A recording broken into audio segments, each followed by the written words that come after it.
이 아침 우리에게 주시는 하나님의 말씀은 이사야서 59장입니다.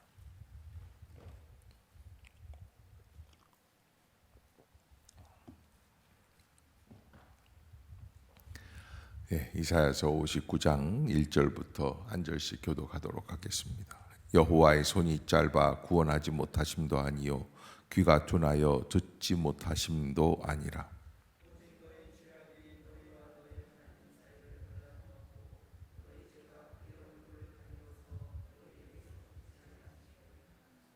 이는 너희 손이 피해 너희 손가락이 죄악에 더러워졌으며 너희 입술은 거짓을 말하며 너희 혀는 악독을 내밀어.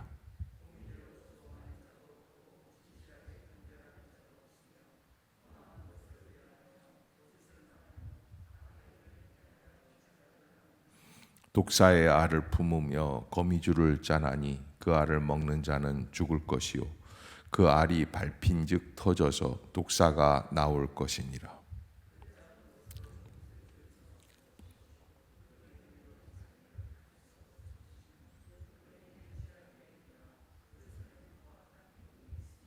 그 발은 행악하기에 빠르고 무죄한 비를 흘리기에 신속하며 그 생각은 악한 생각이라 황폐와 파멸이 그 길에 있으며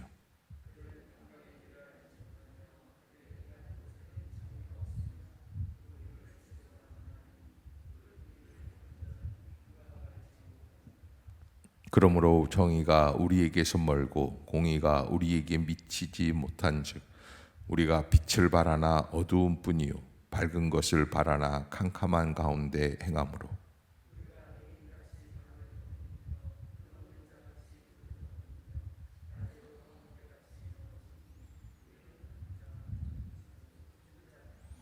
우리가 곰같이 부르짖으며 비둘기같이 슬피 울며 정의를 바라나 없고 구원을 바라나 우리에게서 멀도다.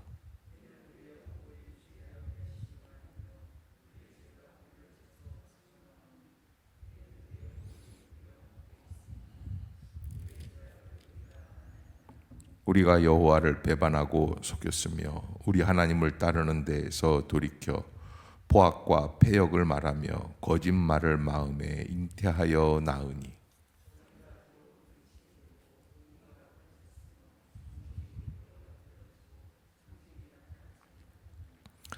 성실이 없어짐으로 악을 떠나는 자가 탈취를 당하는도다.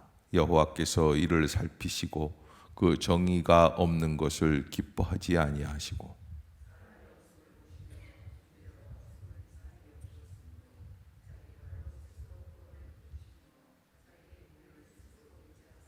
공의를 갑옷으로 삼으시며 구원을 자기의 머리에 써서 투구로 삼으시며 보복을 속옷으로 삼으시며 열심을 입어 겉옷으로 삼으시고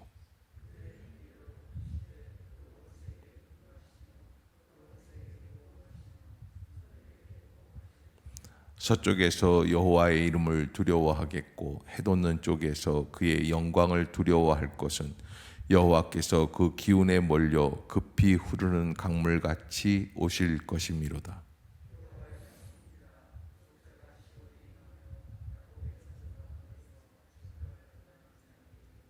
함께 봅니다.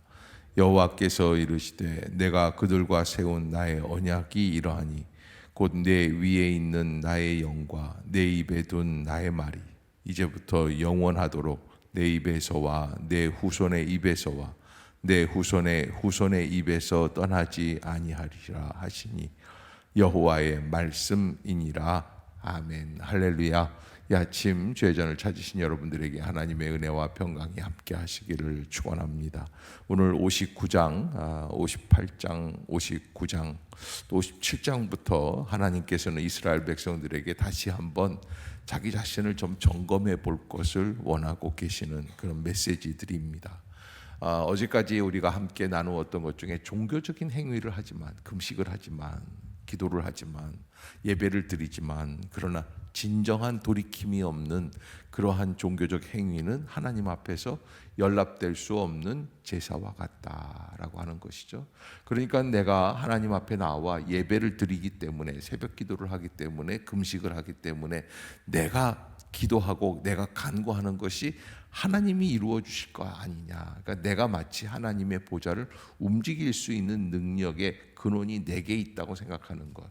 이것은 구원받지 못한 사람이 생각하는 방식이라는 거예요. 구원이라는 것을 깨닫게 되면 구원은 내가 거듭나고 내가 변화되는 게 아니라 하나님이 나를 불쌍히 여기셔서 구원의 은혜를 허락해 주시는 역사에서부터 시작하는 거예요. 그게 은혜거든요. 그게 은혜라는 것은 받은 바 자격 없는 자가 그것을 받고 은혜 가운데 살아가는 삶. 아멘. 여러분 꼭 잊지 마시기를 바랍니다. 그렇게 이제 어제도 우리가 함께 나누어서 그래서 진정으로 기뻐하는 금식은 흉악의 결박을 풀어주고 멍에의 줄을 끌어주며 압제당하는 자를 자유하게 하며 모든 멍에를 꺾는 것이 아니겠느냐라고 하는 말씀을 통해서 우리가 정말 어떻게 해야 하나님 앞에 나아갈 수 있겠는가? 하나님이 기뻐하시는 것은 어떤 신앙생활인가? 그러면서 59장에 와서 첫 번째 메시지가 뭐냐면 하나님 왜 우리를 구원하시지 않는 거야? 라고 하는 생각도 있다는 거예요. 왜 빨리빨리 안 하셔? 뭐 이런 이야기죠. 그래서 여호와의 손이 짧아 구원하지 못하심도 아니요 귀가 둔하여 듣지 못하심도 아니라. 이사야가 이렇게 이야기하는 것은 지금 이스라엘 백성들이 무슨 얘기를 한다는 거예요? 왜 안 구원해 주시는가? 왜 내 기도하는 것을 안 들으시는가? 짜증나는 거예요, 이스라엘 백성들이. 자, 바벨론의 포로로 잡혀와 봤습니다. 바벨론 포로로 잡혀오면서 이스라엘 백성들이 가장 충격이었던 것, 이스라엘 백성들 가나안 땅에 있을 때에 나라를 세우고 남왕국, 북왕국, 남유다 왕국, 북이스라엘 왕국을 세워가면서 예루살렘 성전을 중심으로 살아갈 때 그들이 예루살렘 성전에 그 앞에 있는 기둥 두 개를 크게 야긴과 보아서 엄청나게 큰 기둥이 세워져 있다고 말씀을 드렸어요. 그것이 굉장히 자부심을 가지고 봐라, 이렇게 하나님을 중심으로 해서 큰 성전을 세우고 살아가는 사람들이 또 누가 있겠는가? 이 우물안 개구리죠. 가봤더니 야긴과 보아스와 같은 그런 큰 기둥보다 몇 배 더 큰 기둥이 바벨론 마르둑 신전 안에는 수백 개, 수천 개가 있더라는 거예요. 거기에서 충격을 먹는 거예요. 깨어지는 거예요. 이게 뭔가? 우리는 하나님을 중심으로 예루살렘 성전을 중심으로 신앙생활하는 우리들이 최고인 줄 알았어요. 야, 어떻게 이렇게 솔로몬이 지혜가 있어서 이런 성전을 지었을까 생각이 들었는데 지금 바벨론 포로로 잡혀가서 바벨론 또 다른 세계를 보니까 이건 정말 어마어마한 규모가 있는 거예요. 마치 무슨 뭐 유치원 규모를 보다가 큰 무슨 뭐 하버드 대학 정도 보는 듯한, 대학 안에 도서관이 3개, 4개씩 있고 밤새 불이 안 꺼지고 수천 명, 수만 명의 학생들이 거기에서 공부를 하면서 세계를 움직이는 그런 비전을 가지고 있는 걸 보니까 기가 죽는 거죠. 그런 충격 속에서 이스라엘 백성들이 이야기를 하는데 하나님이 손이 짧아 구원 못하시는 게 아니냐. 손이 짧다는 것은 능력이 없다는 거예요. 그러니까 결정적으로 자기들이 지금 이렇게 포로로 잡혀와서 살아가는 그 가장 밑바탕의 모습들은 뭐예요? 하나님이 능력이 없기 때문에 그래요. 와, 하나님이 능력이 없으니까 우리가 지금 이 고생을 하지. 또 귀가 둔하여 듣지 못하심도 아니다. 이사야가 얘기한 것은 바로 하나님께서 우리의 기도를 들어주시지 않았기 때문에 그런 것이 아니냐. 무슨 얘기냐면 반대로 얘기하면 할 만큼 했다는 거예요. 이게 얼마나 큰 교만입니까? 인간이라고 하는 것 자체가, 인간은 사람 인자에다 사이가 한자를 써가지고 사람과의 사람 사이에 있는 관계를 형성해 나가는 게 인간이라고 할 수 있어요. 인간의 관계 크게 4가지로 맺고 살아간다. 첫째는 신과의 관계, 두 번째는 타인과의 관계, 세 번째는 자신과의 관계, 네 번째는 자연과의 관계. 이게 보통 보편적인 사회적 속에서 사회 속에서 살아가는 인간의 네 가지 단계를 얘기할 수 있습니다. 신과의 관계는 종교적인 관계, 기독교적인 입장에서 해석할 때 하나님과의 관계이고요. 또 구약 하나님과의 관계가 좋을 때 그때는 성경에 등장하는 인물과 하나님과의 백성들 구성된 이스라엘의 복을 받았고, 하나님과의 관계가 악화될 경우 재앙과 함께 불행이 찾아왔다. 뭐 이런 얘기들이 성경에 쭉 기록이 되어 있으면서, 신앙이라는 것은 하나님과 인간 사이의 관계를 한번 살펴보는 것이다 라고 하는 것을 우리들에게 말씀해 주시고, 사실 그 이사야서 58장 어제 읽었던 그런 가증스러운 금식도 하나님과의 관계에서 잘못된 모습들을 고발하고 있는 그런 모습들이고, 59장 오늘도 사실은 하나님과의 관계가, 사실 우리가 뭔가 응답을 받지 못하고 그러면 하나님의 능력이 없어서 우리를 구원하지 못하신다고 얘기를 하고, 듣지 못하신다고 얘기를 하면서, 그러면서도 우리가 어떻게 돼 있습니까? 59장 3절을 한번 봅시다. 시작. 이는 너희 손이 피해 너희 손가락이 죄악에 더러워졌으며 너희 입술은 거짓을 말하며 너희 혀는, 무슨 얘기예요? 종교적인 것 가지고는 하나님의 능력을 우리가 인식해 나갈 수가 없다, 누리어 나갈 수가 없다. 왜?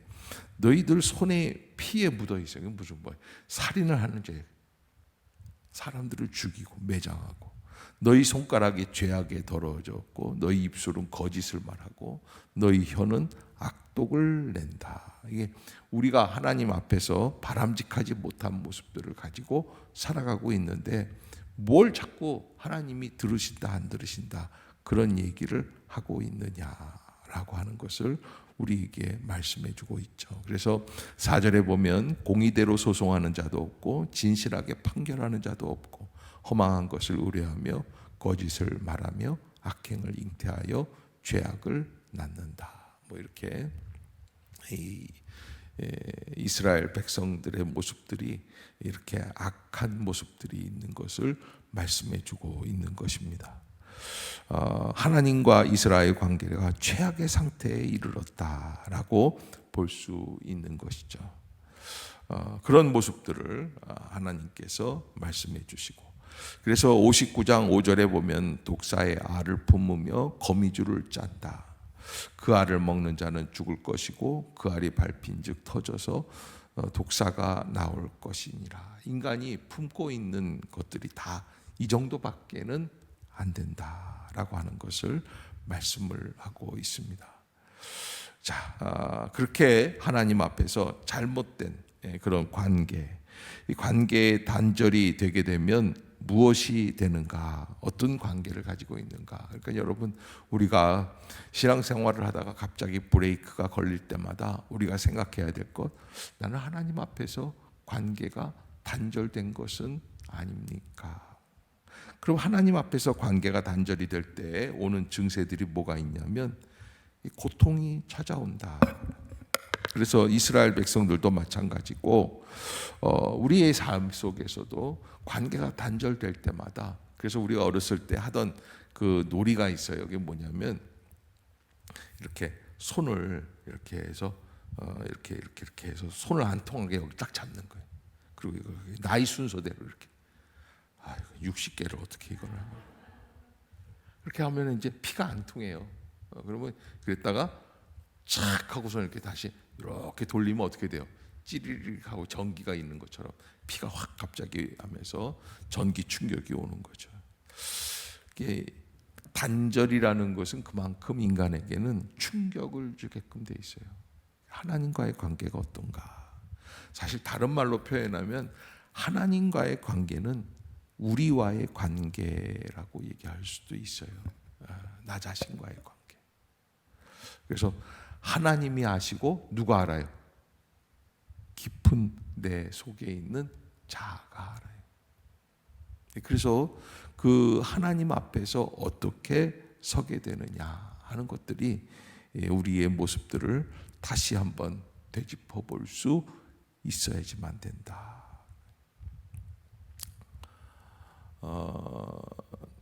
1907년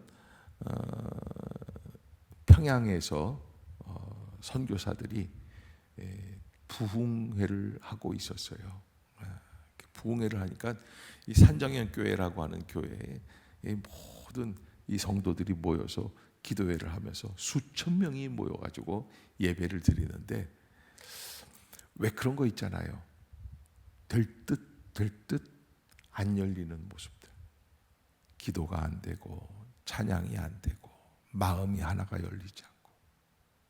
그래서 집회 시간인데도 불구하고 막 활발하게 진행이 안 되는데, 그때 회개 시간을 갖자고 그렇게 선교사님들이 이야기를 하는데, 그때였습니다. 길선주 장로님이라는 분이에요. 길선주 장로님. 그 장로님이 나오셔가지고, 여러분, 우리가 기도하기 전에 우리의 죄악을 먼저 회개하는 게 좋을 듯합니다. 그러면서 제가 여러분 앞에서 내 죄를 좀 고하고 용서받으려고 합니다.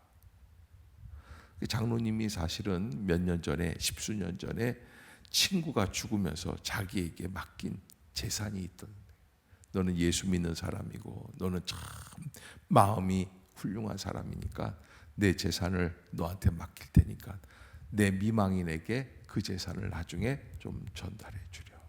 당신은 뭐 은행이나 이런 것들이 활발하지 못하니까 그렇게 대신 맡아준 거죠. 그때 맡은 돈이 지금으로 말하면 한 100억쯤, 미국 달러로 100달러라는 거예요. 어마어마한 돈이에요. 근데 그거를 떼어먹었다, 그 얘기를 해요.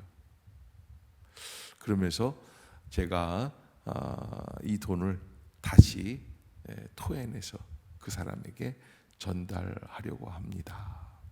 여러분, 저희 아버님이나 저희 할아버님도 장로셨거든요, 평양에서. 저희 할아버지가 이렇게 지나가시면은 이렇게 아버님 말씀에 의하면 평양 시민들이 저 이 장로가 아무개 교회의 장로다라는 걸 알고는 고개를 숙여 인사를 해줬다는 거예요. 장로님 안녕하십니까. 교회 안 다니는 사람들도.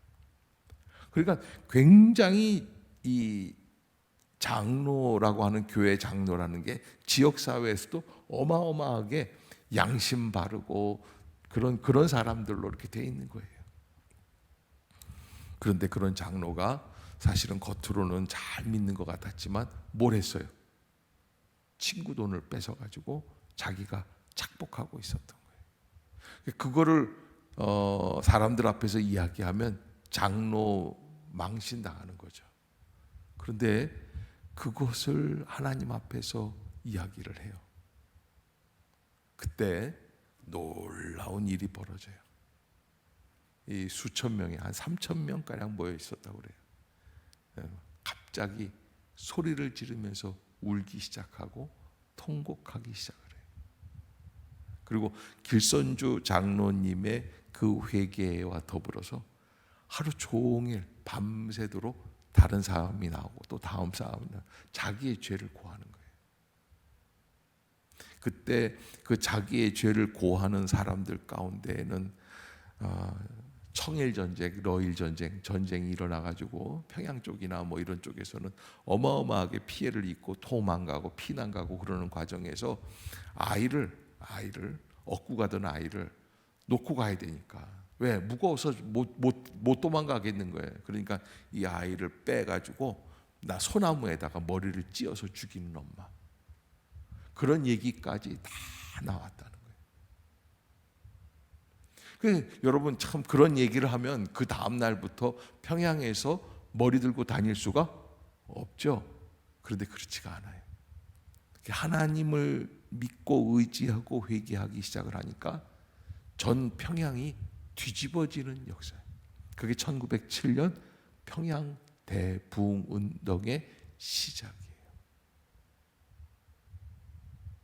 여러분, 우리가 신앙생활 한다는 것은 그만큼 하나님 앞에서 나를 내려놓고 나를 하나님의 눈으로 바라보면서 내가 얼마나 부족하고 연약한 자인지를 고백하고 이야기하는 거예요. 내가 예수 믿고 이 정도로 기도하고 내가 이 정도 능력이 있고 내가 이렇게 잘 알고 이걸 자랑하는 게 아니에요. 하나님을 제대로 믿는다는 것은 뭐예요? 내가 얼마나 부족하고 얼마나 연약한지를 고백하는 거예요. 그건 다른 말로 말하면 내가 역사하는 게 아니라 누가 하시는 겁니까? 하나님이 하시는 거예요.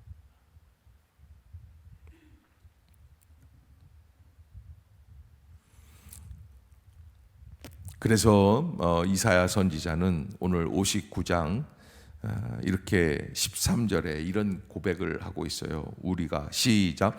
우리가 여호와를 배반하고 속였으며 우리 하나님을 따르는 데서 돌이켜 포악과 패역을 말하며 거짓말을 마음에 잉태하여 나으니. 아멘.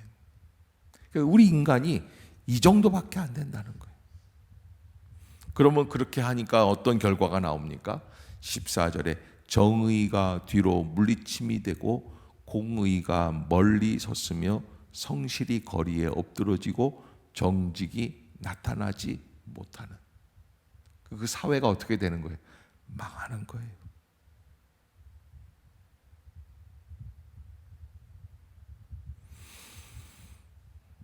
그래서 여기 이 16절에 보면 예수 그리스도께서 하나님과 우리 사이에 막힌 담을 없애시기 위하여 오실 수밖에 없었던 이유가 이 15절 후반부 여호와께서 이를 살피시고 16절까지 시작.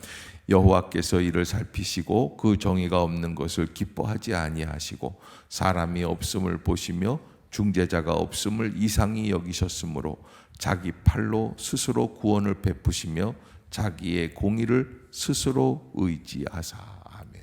그래서 예수 그리스도께서 이 땅에 오셔서 우리 죄를 용서하시기 위한 그런 리디머라고 하는 단어가 있어요. 영어에 바로 우리의 죄를 속량하신다라고 하는 의미인데 바로 예수 그리스도께서 그런 죄를 속량하시는 분으로 우리에게 오시게 되는 이유가 있었다는 거예요.